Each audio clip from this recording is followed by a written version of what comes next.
반갑습니다. 저는 열국지 팩트체크 다른 눈으로 본 열국지를 쓴 강용봉입니다.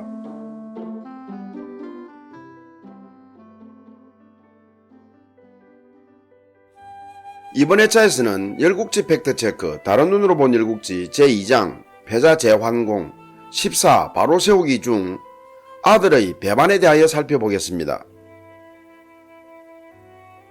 저는 오늘 살펴볼 열패열국지의 글을 쓰기 위하여 사기, 춘추자전 등의 문헌을 인용했는데요.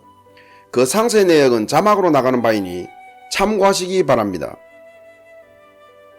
기원전 653년 7월 제환공은 제나라 영모에서 송환공, 노이공, 진나라 세자 관, 정나라 세자 하와 해맹하였습니다. 제환공은 기원전 655년의 수지 해맹 때 무단이탈한 정문공이 신우를 죽이며 해맹한 것을 송나라, 노나라, 진나라에 설명하며 정문공을 용서할 것인가를 상의하고 다른 나라들이 정문공의 해맹이 부족하다고 건의하면 다시 정나라를 치려고 하였습니다. 정문공은 영모 해맹 소집 통보를 받고 그 참석 여부를 두고 고민하다가 자기 대신 세자화를 보냈습니다. 물론 제환공은 수지의 무단이탈에 대한 자기 해명을 받아들였지만 다른 나라들이 어떻게 반응할지 몰라 끝까지 망설였던 것입니다. 다른 나라들도 해명을 받아들인다면 참석하여 사죄하면 그뿐이지만 자칫 자기 해명에 불만을 표한다면 그 자리에서 죄인으로 체포될 수도 있다고 겁을 먹었던 거죠. 정문공은 숙부이자 지난날 정나라 제후였던 정자의 아내인 진규와 사통하여 세자 하와 장을 낳았고 강나라 여자에게서 공자 사, 소나라 여자에게서 공자 하와 공자 유미, 연길에게서 공자 난을 낳았는데 연길 모자를 총애하였습니다. 원래 연길은 남년 출신의 정나라 공공의 몸종이었는데 어느 날 밤 꿈에 연길의 조상이라는 한 남자가 나타나 그녀에게 난초를 주며 너는 아름다운 향기에 힘입어 아들을 낳을 것이고 그 아들은 번영할 것이다 라고 하였습니다. 연길은 꿈이 하도 신기하여 주변에 꿈 이야기를 했는데 사람들은 다들 어찌 몸종이 제후를 모실 수 있겠느냐라며 개꿈이라고 놀렸습니다. 이날 정문공이 후궁에 갔다가 연길을 보고 갑자기 마음이 동하여 그녀를 오라고 불렀습니다. 이를 본 시녀들이 정문공에게 연길이 지난밤 꾼 꿈을 들려주며 웃었습니다. 그러나 정문공은 정색하며 좋은 징조를 타고난 여자라며 그녀를 총애했고 연길이 아들 낳자 그 이름을 난이라고 했던 것입니다. 세자화는 정문공이 연길 모자를 총애하자 세자 지위가 위태롭다고 판단하고 숙청과 공숙에게 도움을 청했는데 이들은 한결같이 어떻든 효행에 힘써라 그러면 천운이 따를 것이다 라는 막연한 말만 하여 화는 이들이 자기 편이 아니라고 단정하고 미워하였습니다. 화는 영모 맹회에 참석하라는 정문공의 명령이 불만이었습니다. 자세히는 몰라도 제나라와 정나라의 사이가 원만하지 않은 것은 감지하고 있었고 또 무엇보다도 자신에게 참석하라고 하는 것 자체만으로도 위험이 내포되어 있다고 판단 영모 맹회 참석을 꺼려하였습니다. 그러지 않을 것이면 정문공이 직접 참석하지 왜 자기들을 참석하라고 했겠냐 하는 것이죠. 그러나 화는 영모 맹회에 참석하기로 마음을 고쳐먹었습니다.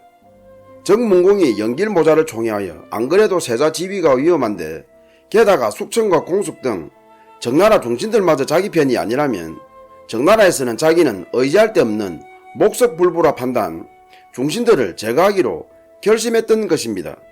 이들은 자신의 군의 계승에 도움은커녕 방해가 되리라 확신했던 거였죠. 그러나 화는 자신의 힘으로는 도저히 이들을 제거할 수 없기 때문에 제환공의 힘을 빌리려고 결심하였습니다. 지난날 노민공이 낙고에서 제환공에게 업소한 것을 상기했던 거였죠. 그렇게 생각하니 영모 맹회에 자신이 참석하게 된 것이야말로 천운이라고 여겨졌습니다. 안 그래도 제환공을 몰래 찾아가야 할 판에 자연스럽게 만날 기회가 되었으니 말이죠. 노민공이 낙고에서 제환공에게 업소한 일이란 기원전 661년 8월의 일인데요. 당시 숙부, 경보 등의 노골적인 위협 속에서 9살의 노민공이 또 다른 숙부인 계우의 도움을 받을 수 있도록 제황공이 주선해달라는 눈물의 호소를 말하는데 결국 제황공의 주선으로 계우가 노민공의 재상이 되었습니다. 화는 제황공의 힘으로 정나라 존신들을 없애달라고 할 작정이었던 거죠. 영모맹회에 참석하러 정나라를 떠날 때 화는 과묵하였습니다. 이때까지 자신이 영모맹회에 참석하고 싶지 않다고 밝힌 마당에 기쁜 마음으로 떠날 수가 없었고 또 무엇보다도 말이 많다 보면 자칫 반심이 드러날까봐 더욱더 입을 꾹 다물었습니다. 화는 영모에서 비밀리에 제황공을 만났습니다.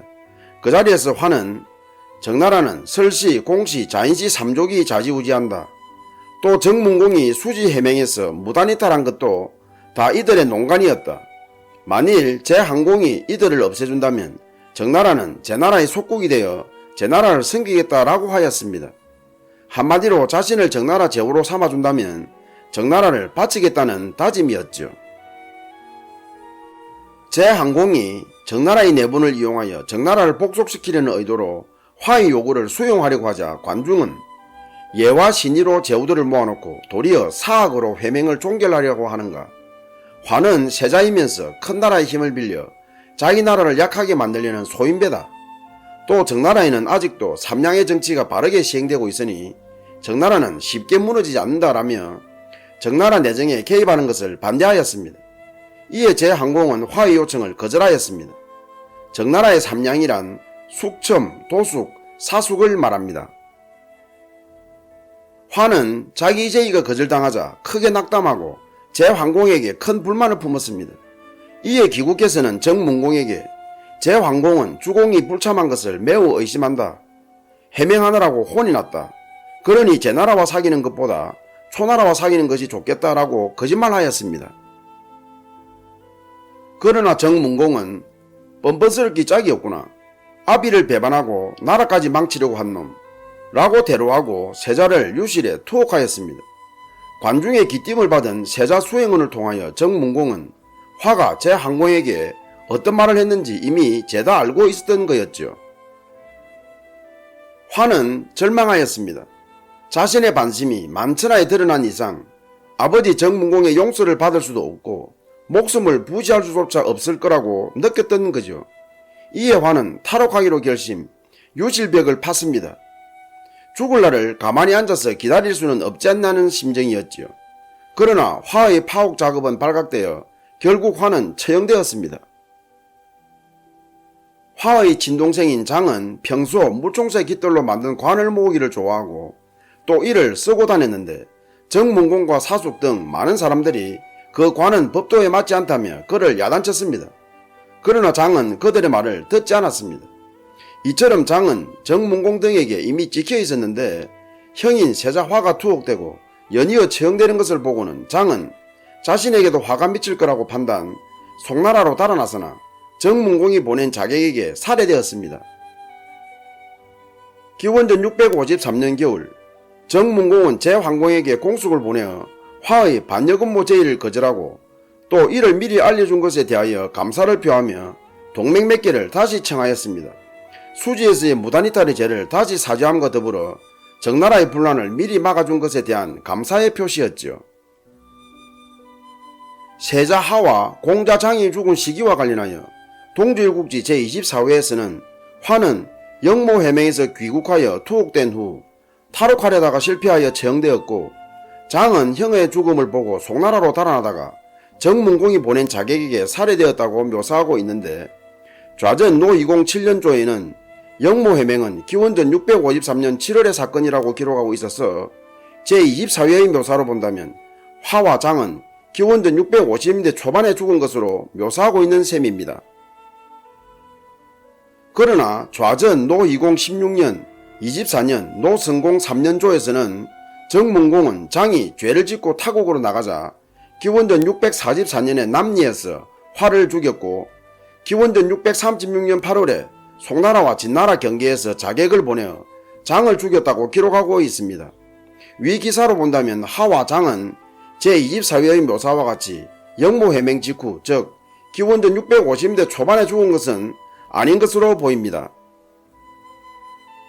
한편 하와 장 외에도 정문공의 아들인 공자사는 초나라를 방문했다가 초나라 사람들에게 독살되었고, 유미는 일찍 죽었으며 하는 정문공이 싫어하여 세자가 되지 못했고, 나는 이런 정황 속에서 진나라로 달아나는 등 정문공의 아들들은 정나라에서 버티지 못하였습니다.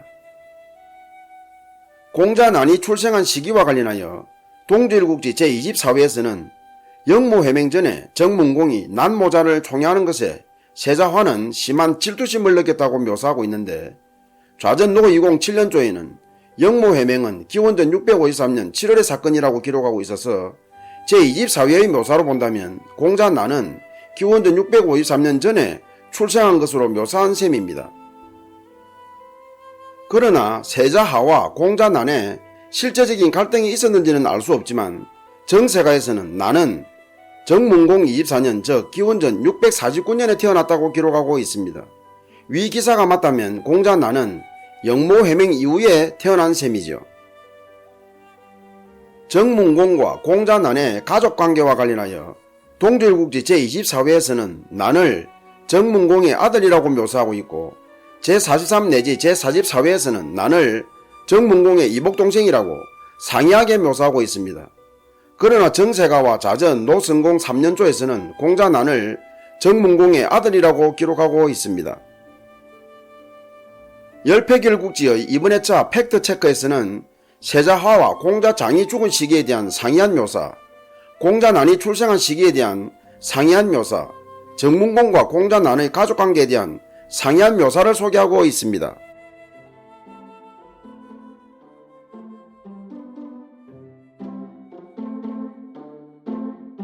춘추 전국시대에 초나라 사람이 배를 타고 강을 건너다가 그만 복음을 강물에 빠뜨리고 말았습니다.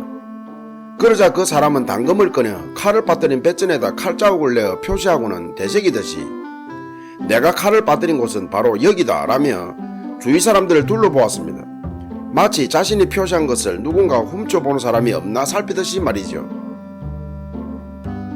그 후 그 배가 건너편 나루에 닿자 그는 칼자국이 있는 뱃전 및 물속으로 뛰어들었습니다. 그 자리에 칼이 있을 거라고 믿고 말이죠. 그러나 그 배는 칼이 빠진 후에도 계속 항해하여 칼이 빠진 곳에서 이미 멀리 떨어져 있었지요. 그러니 칼을 찾을 수가 있었겠습니까? 이처럼 칼을 빠뜨린 시간이 경고하는 것과 칼을 빠뜨린 지점이 바뀐 것은 인식하지 못하고 자기가 칼을 빠뜨린 배의 위치만 생각하는 어리석은 행동을 각주구금이라고 하는데요. 배에 새겨놓고 칼을 찾는다는 뜻으로 시대의 변화는 모르고 옛것만 고집하는 완고한 사람 또는 눈앞의 현상만 보고 융통성 없이 처신하는 행동을 뜻합니다. 각주방금이라고도 합니다. 끝까지 시청해 주셔서 감사합니다. 다음 회차에서 뵙겠습니다.